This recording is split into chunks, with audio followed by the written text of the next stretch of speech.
Mayday. Both engines stopped. No control.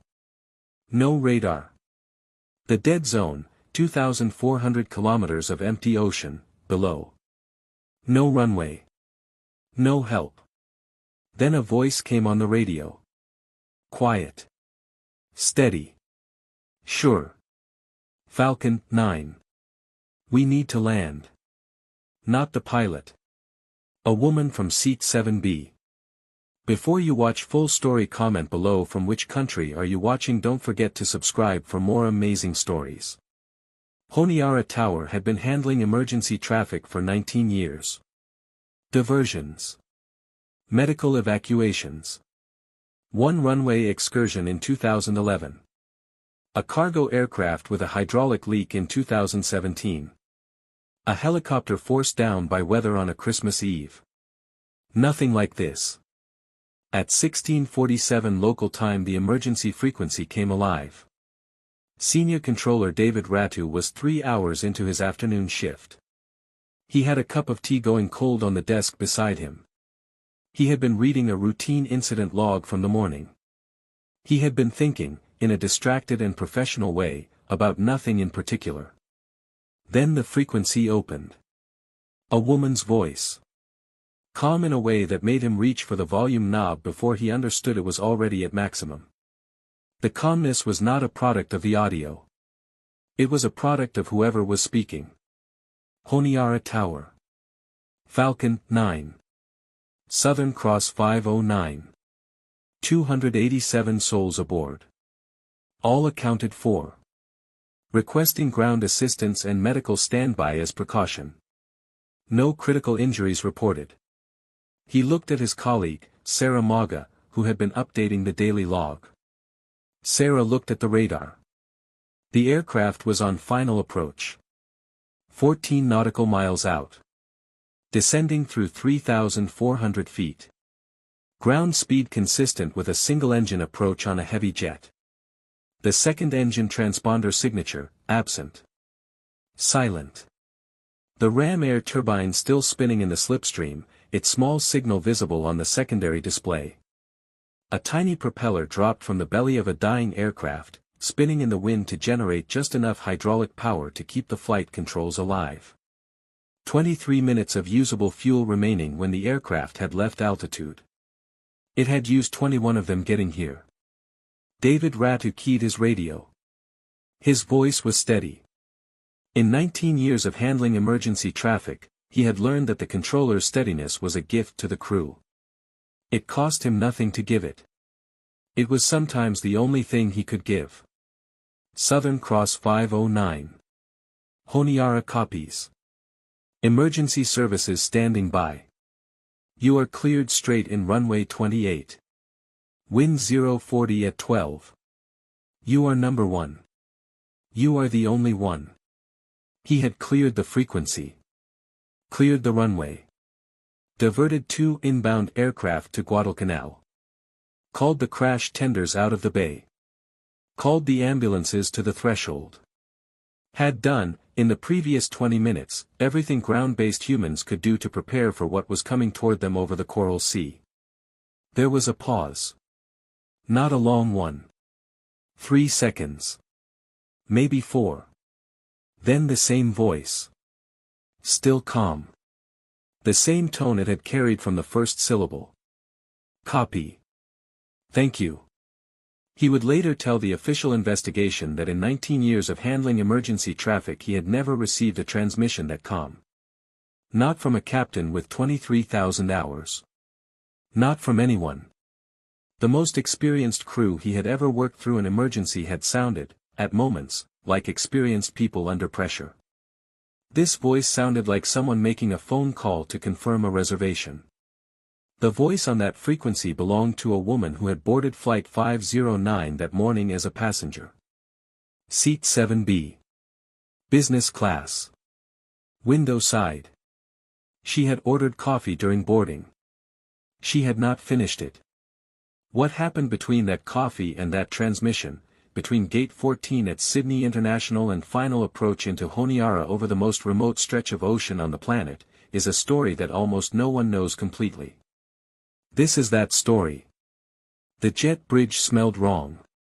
She noticed it before she was halfway down.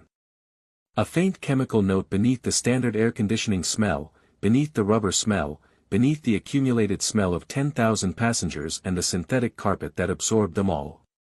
A faint chemical note near the left wing refueling connection. Subtle at distance. Unmistakable up close to someone who knew exactly what they were smelling. Dr. Maya Renner. 47 years old. Melbourne. The daughter of a Royal Australian Air Force navigator who had flown maritime patrol over the Pacific for 22 years and who had told his daughter repeatedly, with the particular intensity of a man who had seen what the ocean did to inattention, that the Pacific did not forgive mistakes. She stopped walking. 2 full seconds. Standing in the jet bridge with her carry-on bag and 20 other passengers flowing around her like water around a stone. She looked at the wing. At the fuel connection point. At the ground crew finishing the refueling sequence below, moving with the professional efficiency of people who had done this particular task 3,000 times and would do it 3,000 more. She thought about what she was smelling. She thought about diesel contamination in jet fuel. The way it didn't announce itself immediately. The way it settled into a fuel system and waited. Patient. Invisible. Waiting for the conditions at cruise altitude, the specific fuel-to-air ratio, the specific temperature and pressure, that would reveal it. She thought, I am being paranoid. She told herself she was being paranoid. And she kept walking. She found seat 7B. Put her bag in the overhead. Sat down by the window. The coffee arrived. She looked at it without drinking it. Looked at the Sydney skyline disappearing as Flight 509 climbed northeast toward the Coral Sea and the open Pacific beyond it. She has thought about those 2 seconds in the jet bridge every single day in the 18 months since. Sydney International to Honolulu via Honiara. Boeing 777-300ER. 287 passengers. 14 crew. Departure, 7:35 a.m. local time. A routine Trans-Pacific service. The kind of flight that experienced crews flew with professional efficiency and passengers slept through or watched movies through or endured in the particular suspended animation way of people with no particular options. 9 hours over the Coral Sea and the open Pacific. Standard in every way that mattered before something went wrong. Captain Sarah Nguyen. 52 years old. Sydney-based. Vietnamese-Australian. The kind of pilot whose name other pilots mentioned with a specific tone, not admiration exactly, something more professional than admiration. Recognition. The acknowledgement of someone who had been tested by the sky and had not been found wanting. 23 years flying. 6,000 hours on the 777-300ER specifically. She had flown this route more times than she could count without effort. She flew it the way surgeons performed routine surgeries, with the full depth of expertise underneath a surface of practiced calm. First Officer Marcus Webb. 36 years old. 4,800 hours total. 1,200 on type. The kind of first officer who did the checklist because he understood why the checklist existed. Precise. Methodical. Someone in the early chapters of what would be a long career, learning the machine from the inside out. Pre-flight complete. Weather reviewed. Route filed. SIGMET for isolated convective activity over the northern Coral Sea, nothing significant, nothing that changed the plan. Standard fuel load for the sector plus reserve. Flight 509 pushed back at 7:35 a.m. Airborne at 7:52 a.m. The climb smooth. The handoffs routine. Sydney control to Oceanic. The comfortable professional rhythm of a long-haul cruise settling into the sector, the aircraft climbing to its cruise altitude, the Pacific spreading below. In seat 7B, Maya watched the moving map on her seatback screen. She told herself she was watching it because there was nothing else to do. She was not being honest with herself. She was watching the winds aloft. 67 knots. Crossing the aircraft's track from the northwest. She noted the heading. She noted what those winds would do to the aircraft's ground speed. She noted, with the unconscious precision of someone who had spent 11 years investigating the reasons aircraft did not come home, what those winds would do to glide range if something happened and the heading changed. She did not know why she was noting it. She noted it anyway. The habit of a woman who had spent a long time learning to pay attention to things that had not yet become important. The boarding pass said, Maya Renner. Private aviation consultant. Seat 7B. Accurate. Technically.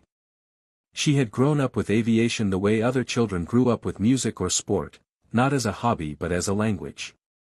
Her father had taught her to read weather maps before she could read books. Had explained fuel burn and glide ratios and emergency procedures the way other parents explained crossing the road, or putting on a seatbelt, or looking both ways. He had done it without drama. Matter-of-factly. The way a carpenter explains wood grain to a child who is going to work with wood. The Pacific does not forgive mistakes, he had said. So you do not make them. And when someone else is about to make one, you say something. She had studied aerospace engineering at RMIT in Melbourne. 6 years at Airbus in Toulouse after graduation, fuel system contamination detection. She had published 3 papers on the subject. Had helped design one of the contamination detection protocols currently used by 7 European carriers. Had sat in certification meetings and argued with regulatory bodies and known, with the specific confidence of someone who had spent years inside a problem, exactly where the vulnerabilities were. Then 11 years as a senior accident investigator at the Australian Transport Safety Bureau. The body responsible for understanding why Australian aircraft did not come home. She had investigated 14 major incidents.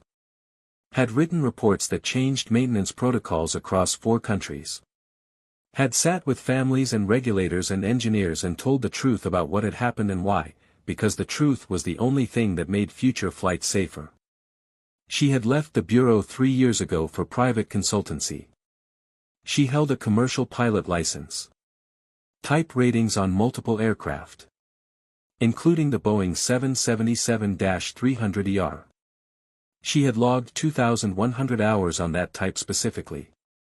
Flew 2 weeks per month for a fractional operation out of Melbourne. She had been current on the 777 for 9 years. She was on Flight 509 to consult for a Pacific carrier on fuel system maintenance protocol compliance. She had agreed to have this story told on one condition. Her real name would not be used. The air traffic controllers in Honiara gave her a call sign on the emergency frequency. The cockpit voice recorder captured it. The official investigation report referenced it in a classified annex. Falcon 9 was the only name this story required. 6 weeks before Flight 509. Sydney International Airport. Southern Cross Ground Operations Fleet. A fuel quality audit had been sitting in an internal database, flagged, logged, timestamped, and quietly ignored under the administrative weight of a busy international airport where 47 competing priorities filled every working day and the 48th was always easiest to defer. The audit had flagged refueling truck RF-7 for elevated diesel contamination in its fuel lines. The contamination levels were within the range that triggered a mandatory follow-up under Southern Cross Airways ground operations policy. The flag required action. The action had been scheduled. Then rescheduled. Then quietly buried. The truck had continued working. Had fueled dozens of aircraft in those 6 weeks without incident. Because diesel contamination in jet fuel did not always cause problems immediately, did not always announce itself with warning lights or abnormal readings or any of the 1,000 signals that aviation systems were designed to generate. It caused problems at altitude. At cruise conditions. When the fuel-to-air ratio in a jet engine reached a specific threshold and the degraded ignition properties of the contaminated fuel could no longer sustain the combustion that kept 287 people alive in the sky. It caused problems specifically at 38,000 feet over the Coral Sea 4 hours into a 9-hour Trans-Pacific flight. In the precise center of a stretch of ocean that aviation crews called the dead zone, the 2,400-kilometer stretch where there was no radar coverage, no direct air traffic control, no communication except through long-range satellite relay, and no airport within gliding distance of a large commercial jet under any circumstances that a person would want to be in. Maya had smelled it in the jet bridge. She had told herself she was being paranoid. She had gotten on the plane. 4 hours and 17 minutes into the flight. The precise geographic midpoint of the dead zone. 38,000 feet. 180 nautical miles from nothing in every direction that mattered. The sound of a dual-engine flame out on a commercial aircraft was not what people imagined. No explosion. No dramatic shudder. No warning. No movie moment where the aircraft lurches and oxygen masks fall and everyone grabs the armrest. Just the removal of a sound so constant, so deeply embedded in the background of consciousness during flight, that its absence hit the body like a physical force. The hum of 30,000 pounds of thrust from each engine, the vibration that lived in the floors and the seats and the walls, the particular texture of white noise that was the sound of the air being moved by everything that kept the aircraft in the sky. It simply stopped. And the silence that replaced it was the loudest thing 287 people had ever heard. Every person on Flight 509 felt it before a single announcement was made. Felt it in their bodies before their minds had processed it. Children stopped crying. Conversations stopped mid-sentence. The flight attendants, moving through the cabin with the standard choreography of a cruise service, froze for half a beat before training reasserted itself over instinct. The particular frozen quality of collective dread settled over the cabin like a change in air pressure. In seat 7B Maya felt it. Recognized it in the same instant. Not as an abstraction. Not as a concept. As exactly what it was, both engines had stopped. And she began counting. 30 seconds. The professional standard for a competent crew to identify a dual flameout, run through the immediate actions, and initiate the engine restart checklist. She was not panicking. She was not catastrophizing. She was measuring, with the cool precision of someone who had spent 11 years measuring exactly these kinds of intervals, and asking whether the crew was meeting the standard. At 29 seconds First Officer Webb's voice came over the PA, calm. Controlled. Exactly the right tone. A technical issue was being addressed by the crew. The crew would update passengers shortly. Please remain seated with seatbelts fastened. Maya sat back. Watched the moving map. Watched the altitude begin, very slowly, to unwind. First restart attempt. Failed. Second restart attempt. Failed. Third restart attempt. Failed. Maya unbuckled her seatbelt.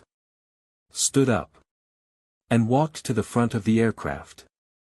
The cabin during those 2 minutes had a quality that was almost impossible to describe to someone who had not been in it. 287 people who had not been told what was happening but whose bodies understood it completely. An absence of sound more complete than turbulence or announcement or any normal disruption. The aircraft moving through the air in the way a powered aircraft should not move through the air, gliding, not flying. Descending in the particular smooth and weightless way that had nothing in it of the thrust and friction of powered flight. The flight attendants were moving through the cabin with the precise controlled calm of professionals who had trained for exactly this scenario and were now living it. Managing the appearance of normality with a skill that, in retrospect, Maya considered one of the more impressive things she witnessed that day. Not the technical heroism of the cockpit. The quieter and less visible heroism of people doing their jobs perfectly in the exact moment when the jobs became hardest. Senior Flight Attendant Rachel Kim, 34 years old, 11 years with Southern Cross, stepped in front of her the moment she appeared at the galley curtain. Firmly. Professionally. Telling her to return to her seat. Maya reached into her jacket pocket. She produced a card. Australian Transport Safety Bureau. Senior investigator. Her photograph in the corner.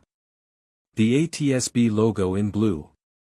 A security clearance level that most airline staff who had attended interagency coordination training recognized immediately. She had left the bureau 3 years earlier. She had never returned the card. She had not thought about this until the moment she held it up. Rachel Kim looked at the card. Looked at Maya. Made a decision in approximately 2 seconds that Maya would later describe as the kind of judgment call that cannot be trained. Either a person has it when the moment comes or they do not. She turned and knocked on the cockpit door. She opened the door. She had 2 engines offline. The ram air turbine deployed. The aircraft in a glide over the dead zone. 287 souls in the back of her aircraft. An experienced first officer running checklists beside her. A situation that had a specific technical shape and a specific window of solutions and a specific geometry of time. She found a passenger standing in her forward galley. She looked at Maya for exactly 2 seconds. Tell me you know this aircraft. Better than most. Get in. Both engines off. The APU running, auxiliary power maintaining electrical systems, keeping the avionics alive, keeping the displays on and the radios functioning. The ram air turbine deployed. The small propeller that dropped automatically from the fuselage belly when both main engines failed, spinning in the airstream to generate emergency hydraulic power. Keeping the flight controls responsive. Keeping the aircraft controllable. Doing its job, which was exactly this, to give a crew enough control authority to do something with what was left. Captain Nguyen was hand-flying the aircraft. Autopilot disengaged.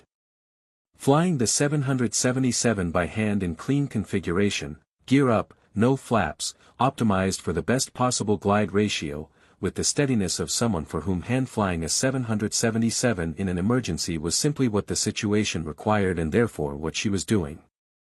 No wasted motion. No visible stress in the control inputs. Just flight. Descent rate, approximately 1,800 feet per minute.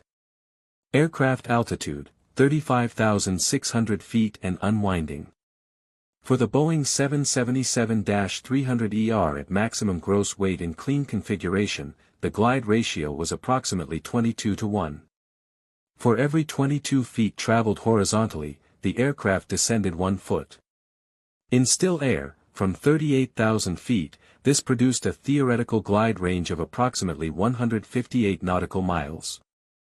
Honiara International Airport in the Solomon Islands, the only airport within any reasonable distance with a runway adequate for a 777, with emergency services, with a long enough strip of concrete to stop a fully loaded widebody, was 180 nautical miles away. The gap was 22 nautical miles. Maya did the math in approximately 4 seconds. Then she did it again because she wanted to be certain she had not made an error. She had not. In a glider with no engines and no second chances, 22 nautical miles might as well be 22,000. The math was fatal. Except for the winds.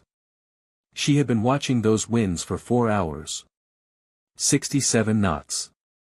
Crossing the aircraft's track from the northwest. On the current heading, the heading that tracked toward Honolulu, toward the original destination, the heading that made no sense anymore, those 67 knots were a crosswind. Partially beneficial, partially not. Nowhere near full value. Useless in the way that most things were useless when you needed them most on a heading you had no reason to have chosen.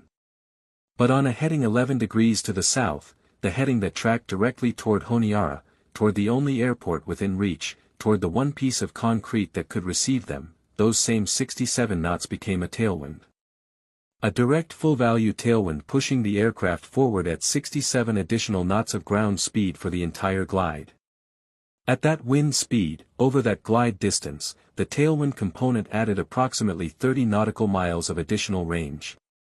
158 nautical miles became 188. Honiara was 180.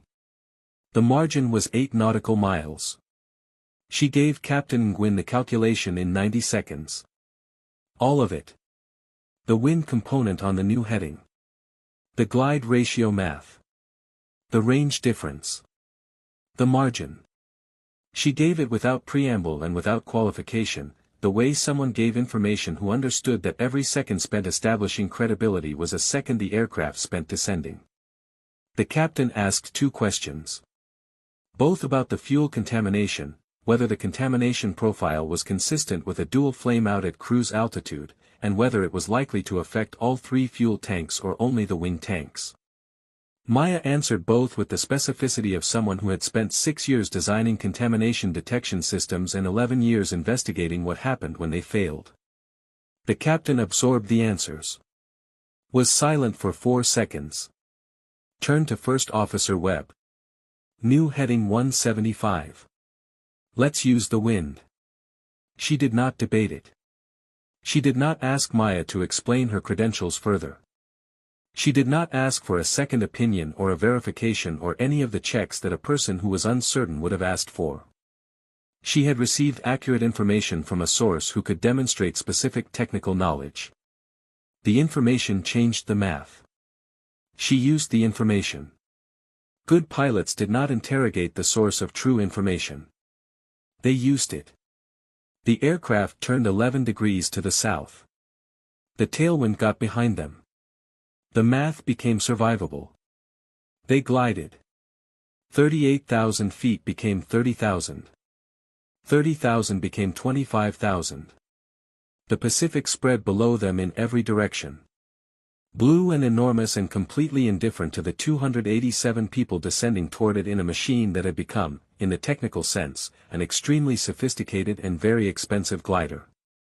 The sun was moving toward the western horizon. The shadows were long on the water below. In the cabin, Captain Nguyen had made the announcement herself. She did not leave it to the first officer. Calm.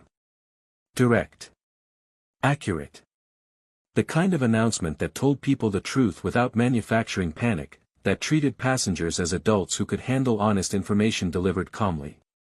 She told them both engines had stopped. She told them the crew was working the situation. She told them to follow crew instructions and remain in their seats. She did not tell them about the math. She did not tell them about the 8 nautical mile margin. She did not tell them that the woman from seat 7B was sitting in the jump seat and that the heading they were now flying had come from a calculation made in 90 seconds by a passenger.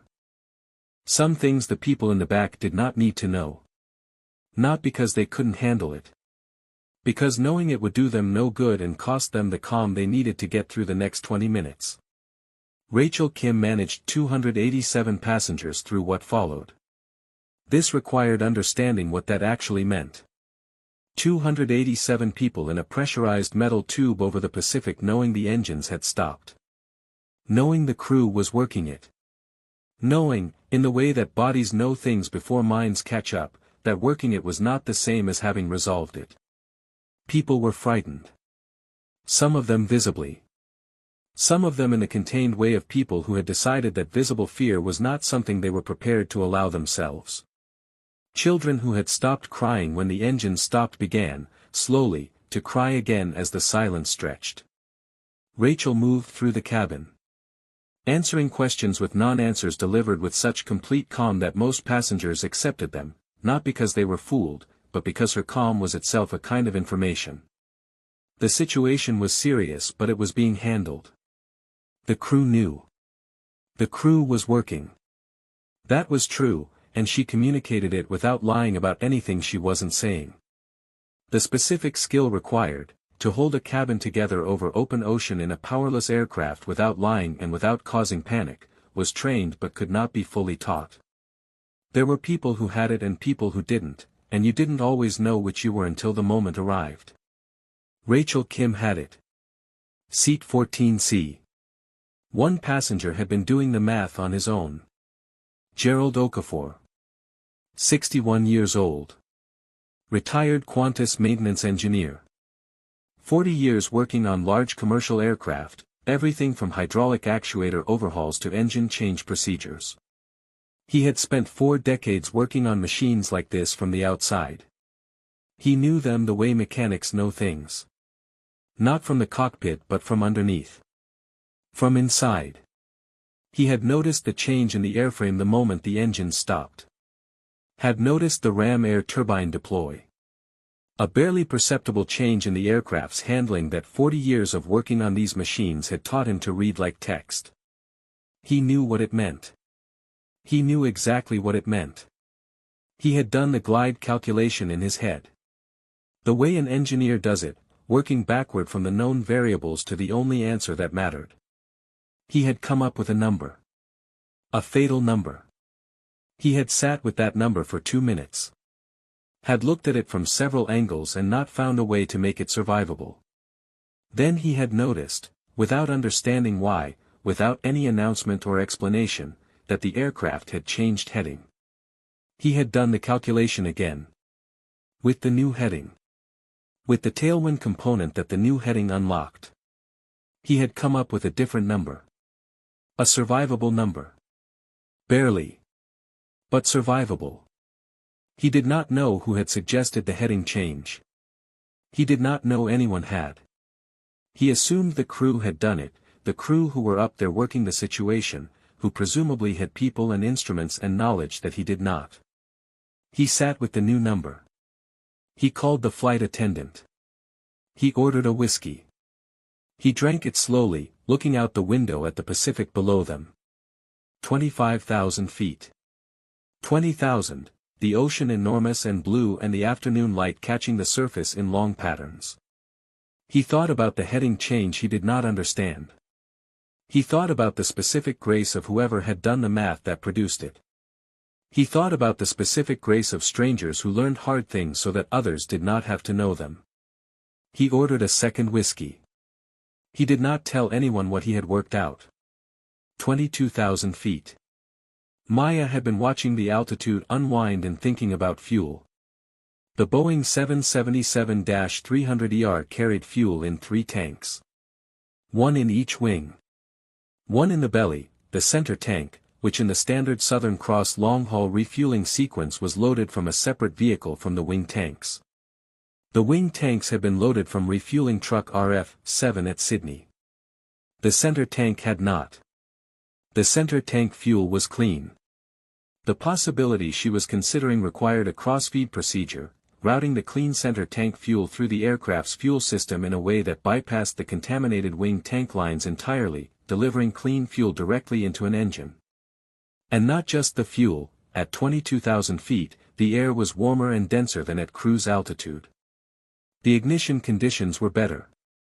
The probability of a successful restart in these conditions was meaningfully higher than it had been at 38,000 feet. If the contamination was limited to the wing tanks, and the evidence strongly suggested it was, there was a window. Not a guaranteed window. Not a comfortable window. But a window. She looked at the altitude indicator. 22,200 feet. She made the recommendation. Captain Nguyen looked at her. Held the eye contact for 2 seconds in the way of someone taking the full measure of what was being said. Maya laid out the logic. The fuel contamination signature and what it implied about the contamination profile. The center tank isolation. The cross-feed procedure and how to run it. The ignition probability at current altitude versus cruise altitude, the density differential, the temperature difference, the combustion chemistry. The restart window they were inside and how much of that window remained. 90 seconds. Everything the captain needed. Nothing she didn't. The captain looked at Webb. Crossfeed restart. Engine 2. Run the checklist. Webb reached for the checklist. His hands were steady. His voice, reading through the items, was steady. Maya watched the altitude indicator. 21,400 feet. 130 nautical miles from Honiara. The crossfeed valve opened. Center tank fuel entered the engine 2 fuel system. The engine's fuel control unit began managing the flow. The ignition sequence initiated. What happened in the next 18 seconds has been captured on the cockpit voice recorder. 18 seconds of that recording have been publicly released as part of the official investigation. The ignition sequence tone. A silence. A silence that seemed to last much longer than it did, the kind of silence where the people inside it are aware of every fraction of it in a way that normal time does not permit. And then, gradually, unmistakably, building from nothing, a whisper. Then something more than a whisper. A hum. Low and irregular at first, the sound of something trying to find itself, feeling its way into combustion from the cold edge of a failed attempt. Then the hum deepened. Settled. Became something that had structure to it. Something that was not trying anymore but doing. Then the sound of a turbofan engine waking up. The rising, deepening, absolutely unmistakable sound of 30,000 pounds of thrust returning from the dead. Not suddenly. Not dramatically. But with the inevitable gathering quality of something that had found its conditions and was now simply becoming what it had always been. Engine 2. 21,400 feet. 130 nautical miles from Honiara. Nobody in the cockpit spoke for 5 seconds. Captain Nguyen reached out and placed her hand on the throttle lever. She advanced it forward very slowly. Almost gently. The way you might handle something that had come back to you unexpectedly and might still be fragile. The way you didn't push. The engine answered. It kept running. She said quietly, to no one in particular. Thank you. She did not say who she was thanking. Maya did not ask. It never came back. The contamination in the left wing tank was too severe. The ignition chemistry too degraded. The restart attempts, 3 at cruise altitude, 2 more during the descent, had not found purchase and would not. Engine 1 was finished for this flight. They flew the final 130 nautical miles to Honiara on a single engine. On center tank fuel only. With the ram air turbine still spinning in the slipstream as backup hydraulic power. And 23 minutes of usable fuel remaining when the wheels touched the runway. The aircraft was heavy. The asymmetric thrust from one side only, required constant correction on the rudder to keep the nose aligned with the centerline.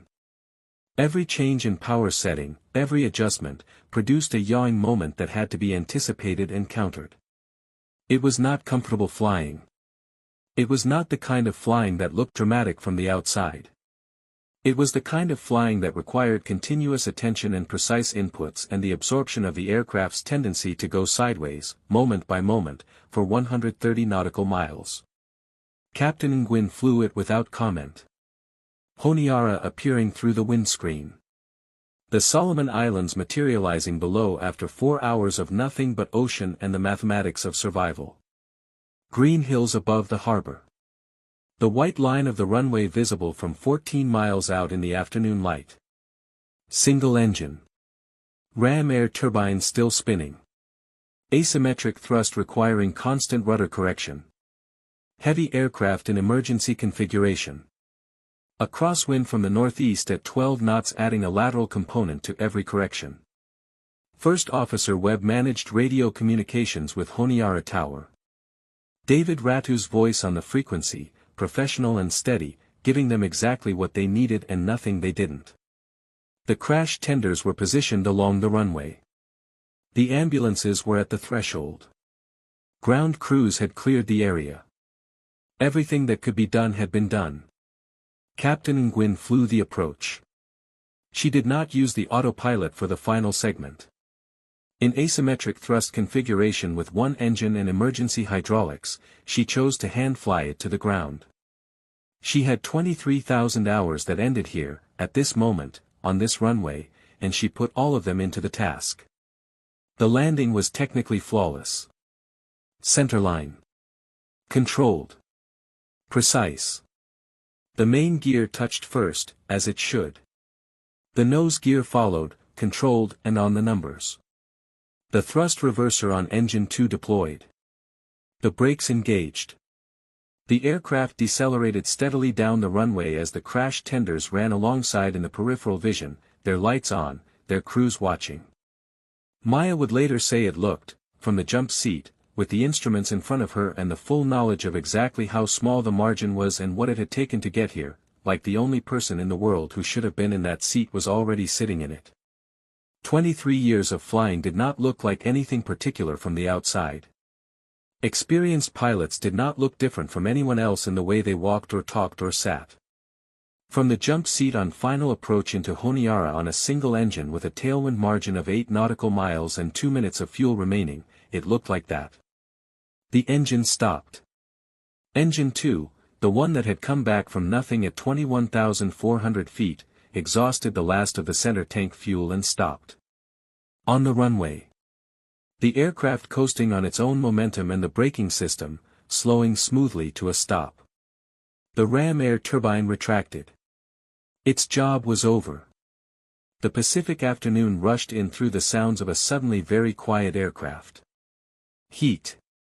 The smell of tropical air coming through the recirculation system as it wound down. The sound of birds somewhere beyond the runway fence. The distant sound of the sea. Somewhere in the cabin, one person began to cry. Not the sound of grief.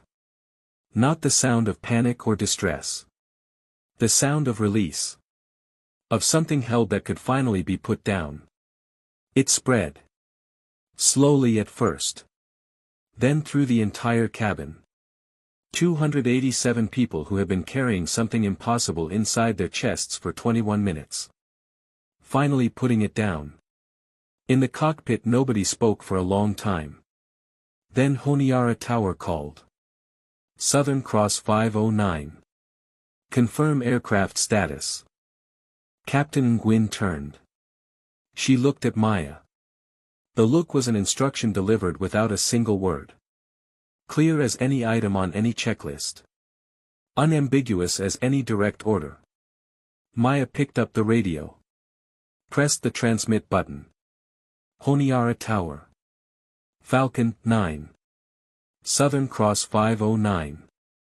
287 souls aboard. All accounted for.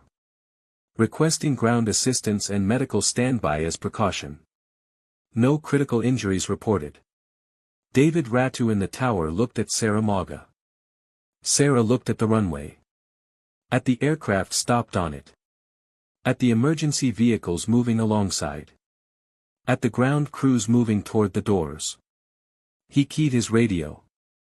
Southern Cross 509. Falcon 9. Copy that. Welcome to Honiara. The paramedics entered. Standard protocol, everyone assessed, vital signs checked, anyone with symptoms triaged. No injuries requiring treatment. 7 passengers with elevated blood pressure. 2 with anxiety-related symptoms. 1 elderly gentleman, 61 years old, a retired engineer from Lagos by way of Sydney, who declined assessment, said he was fine, and sat in his seat for another 10 minutes looking out the window at the green hills above the Honiara harbor before he stood up and joined the line to deplane. 287 passengers deplaned onto the tarmac into the Solomon Islands afternoon. Most of them blinking in the tropical light. Most of them moving slowly. All of them breathing. Most of them did not know precisely what had happened. They knew the engines had stopped. They knew the crew had worked the situation. They did not know about the woman from seat 7B. They did not know about the heading change. They did not know about the 8 nautical mile margin or the crossfeed restart at 21,400 feet or the winds that had been blowing from the northwest for 9 hours before anyone needed them. They went home to the people waiting for them. Maya spoke to the investigators for 11 minutes. Gave them the technical picture, the contamination profile, the wind calculation, the crossfeed procedure, the restart window. Clear, precise, documented. She spoke to 2 people in civilian clothes who carried themselves like people who were not actually civilians, 2 people who had appeared at the terminal before the official investigators, who asked specific questions in a specific order that suggested they already knew most of the answers, for 4 minutes in a corridor away from everyone else. She said what needed to be said. Then she walked through the terminal. Through arrivals. Out into the Honiara afternoon. She was gone. Not dramatically. Not through a special exit. Not with a backward glance at the aircraft she had just ridden to the ground on. Just gone the way people who knew how to be unremarkable were gone, completely and immediately, absorbed into the ordinary traffic of an afternoon. Like she had always been about to leave. Refueling truck RF-7 was removed from service within 24 hours.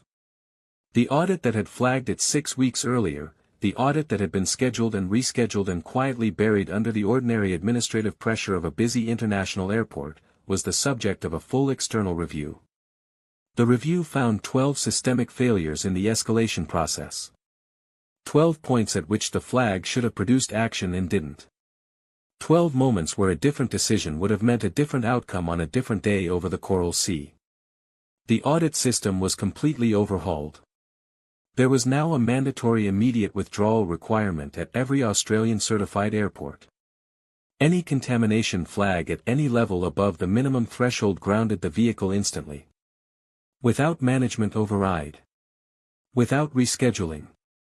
Without the quiet administrative burial that had almost killed 287 people.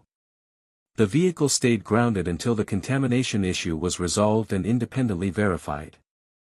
No exceptions. Southern Cross Airways implemented a pre-departure fuel smell protocol across its entire operation.